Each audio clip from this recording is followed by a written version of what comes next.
Hello दोस्तों, good morning. आज की मॉर्निंग की शुरुआत हो रही जी नैन्सी के साथ। सुबह सुबह नैन्सी कर रही है खेल। और ये देखो जी, पता नहीं मुँह में क्या डाल रही है। और ये आ रही है मेरे पास को, ये आ गई जी मेरे पास। और ये इसकी सुबह सुबह की फ़ोटो। और उसके बाद मैं चले गए सब ड्यूटी। ये है चंडीगढ़ क्लब के फ्रंट। और ये फ्लावर लगे हैं चंडीगढ़ क्लब में।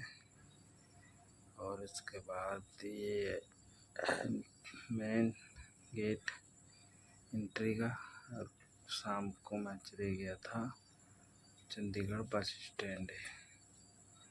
रात क्या नज़ारा देखो, 9 बजे का चंडीगढ़ का बस स्टैंड का नज़ारा है। ये आया था जी अपने साथ गोलू, मेरा छोटा भाई।